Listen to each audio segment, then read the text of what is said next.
여러분 안녕하십니까? 이어서 광주에서 전해드립니다.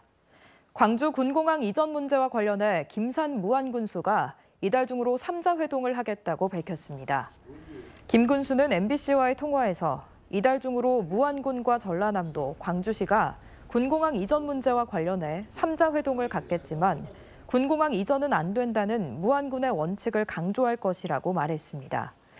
군공항 이전 문제와 관련해 어제 김영록 전남지사는 광주시에 구체적이고 설득력 있는 대안 제시를 요구한 반면 강기정 광주시장은 올해가 군공항 이전의 골든타임이라며 이전에 방점을 둔 발언을 이어갔습니다.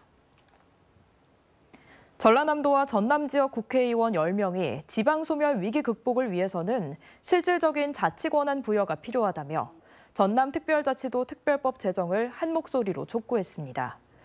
이들은 성명서를 통해 지난 3월 전남도 인구는 180만 명가량으로 반세기 만에 절반 이상이 사라졌다며 인구 감소 가속화와 수도권 집중을 벗어나기 위해서는 지방정부가 스스로 일할 여건을 만들어줘야 한다고 강조했습니다. 민선 8기 김영록 전남지사의 주요 공약 중 일부가 필요 예산을 전혀 확보하지 못해 공약 이행에 적신호가 켜졌다는 지적이 나왔습니다. 전남도의회 김호진 의원에 따르면 민선 8기 김영록 지사 공약 이행 완료율은 28%로 전국 평균 27.44%보다 약간 높았지만 2023년 전라남도 공약 이행을 위한 국비 비율이 전년보다 15%가량 감소했습니다. 김 의원은 전남 광주 고속교통망 확충과 전라선 고속철도 착공 등의 국비 예산을 전혀 확보하지 못했다고 지적했습니다. 광주시 교육청 감사관 채용 비리에 연루된 교육청 공무원에 대한 구속영장이 기각됐습니다. 광주지법 영장전담 김희석 부장판사는 오늘 증거인멸과 도주의 우려가 없다며 당시 인사담당 사무관에 대해 검찰이 청구한 구속영장을 기각했습니다. 해당 사무관은 지난 2022년 8월 광주교육청 감사관 채용 과정에서 이정선 교육감의 동창이 높은 점수를 받을 수 있도록 관여한 혐의를 받고 있습니다. 170억 원대 사기 혐의로 기소된 청년한방병원 대표 원장이 첫 재판에서 혐의 중 일부를 부인한 걸로 알려졌습니다. 오늘 광주지법에서 열린 첫 재판에서 병 원장은 돈을 빌릴 당시에는 갚을 능력과 의지가 있었지만 기업 회생 절차를 밟으면서 국민건강보험금을 제때 내지 못한 사정도 있었다며 고의성을 부인했습니다.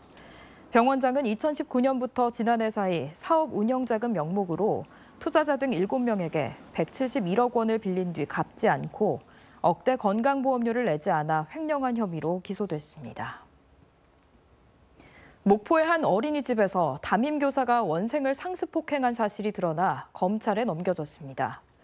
목포경찰서는 지난 3월부터 한 달여 동안 목포의 한 어린이집에서 3세 아동을 발로 차는 등 20여 차례 폭행한 30대 담임교사를 아동학대 혐의로 검찰에 송치했다고 밝혔습니다.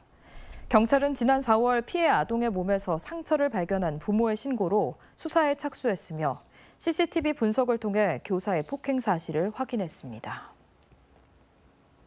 5.18 민주화운동 44주년과 광주 MBC 창사 60주년을 기념해 제작한 특집 다큐멘터리가 5.18 언론상을 수상했습니다.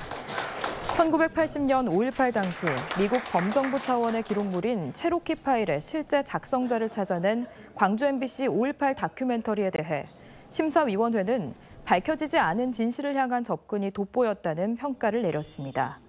제작진은 상금 전액을 올해 11월 완공을 목표로 대구에 지어지고 있는 전태일 기념관에 기부하기로 했습니다. 언제 어디서나 내 손 안의 뉴스. 광주 MBC 뉴스 유튜브 구독으로 함께하세요.